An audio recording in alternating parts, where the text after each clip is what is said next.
Radio Classique, l'invité de l'économie. 7h20 sur Radio Classique. Bonjour Guillaume Poitrinal. Bonjour. Ancien patron d'Unibail, leader européen des centres commerciaux. Aujourd'hui à la tête d'une petite entreprise spécialisée dans les constructions en bois. Ça s'appelle Woodham & Company. Et vous êtes par ailleurs cofondateur de l'association Bâtiment Bas Carbone. C'est de ça dont on va parler avec vous. L'empreinte carbone de l'industrie immobilière. Elle serait aujourd'hui trop élevée, selon vous, cette empreinte carbone, contrairement à ce qu'on pourrait penser avec toutes les normes bâtiments, basse consommation, etc., et la rénovation énergétique des bâtiments. Pourquoi ce constat ? Tout simplement parce qu'on s'en est pas occupé, en fait. Déjà, pour commencer, on ne s'occupe pas de l'empreinte carbone des bâtiments, il faut le savoir. On a tout un arsenal de normes environnementales, la RT 2012, on a plein de labels qui sont venus derrière, HQ, etc. Mais jusqu'à présent, force est de constater qu'il n'y a pas là-dedans d'empreinte carbone. C'est-à-dire, alors, sur la mesure des émissions de carbone liées à l'ensemble du cycle de vie d'un bâtiment. Voilà, si on prend le cycle de vie d'un bâtiment, on a la construction, on a l'exploitation, et puis on a éventuellement la fin de vie, la déconstruction, ce qu'on appelle.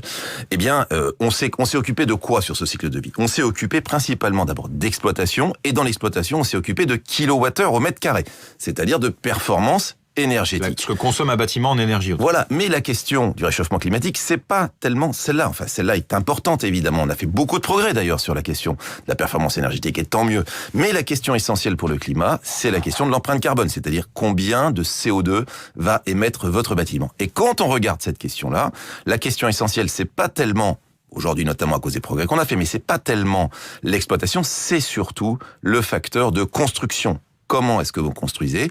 Avec quel type de matériaux ? Construisez-vous avec des matériaux qui sont émetteurs de carbone ? Construisez-vous avec des matériaux qui sont issus du recyclage ?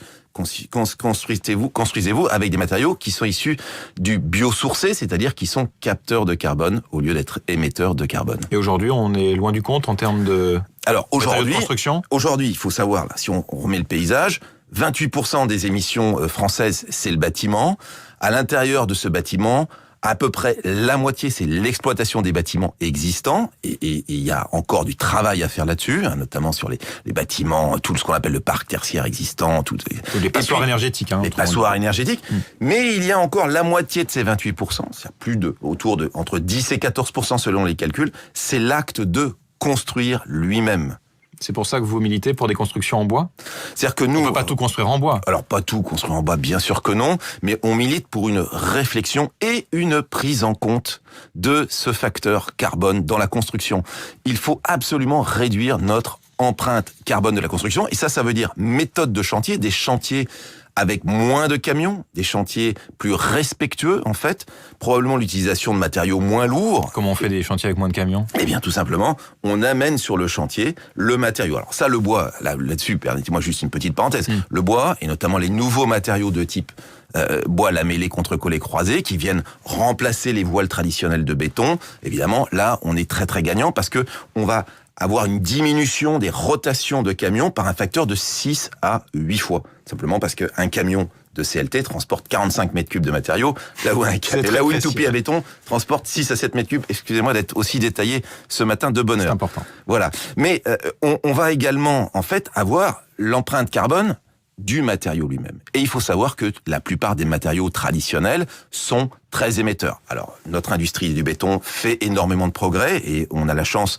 d'avoir des ingénieurs très très innovants là-dessus. Ils essayent de baisser l'empreinte carbone, mais les matériaux traditionnels par exemple, de type les béton, cimenteries consomment beaucoup d'électricité. Voilà. Alors, il faut beaucoup d'énergie pour aller chercher du sable de plus en plus loin, et il faut ensuite transformer la silice.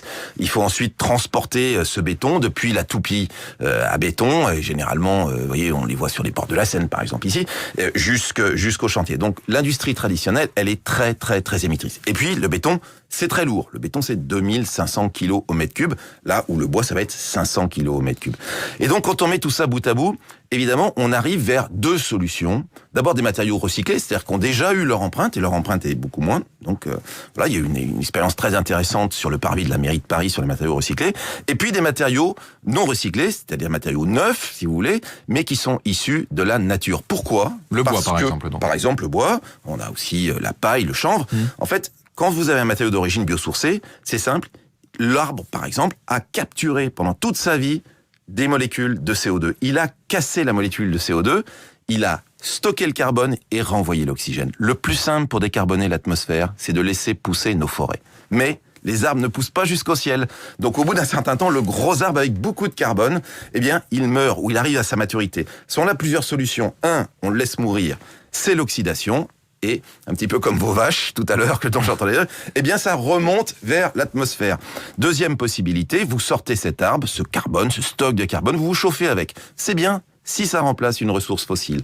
Si c'est pour remplacer de l'énergie renouvelable, ça c'est pas bien parce que ça renvoie du CO2 dans l'atmosphère. Troisième possibilité, la plus vertueuse, vous stockez ce carbone pour le long terme. Et il n'y a pas plus long que ce que fait l'homme, si vous voulez, que le matériau de construction.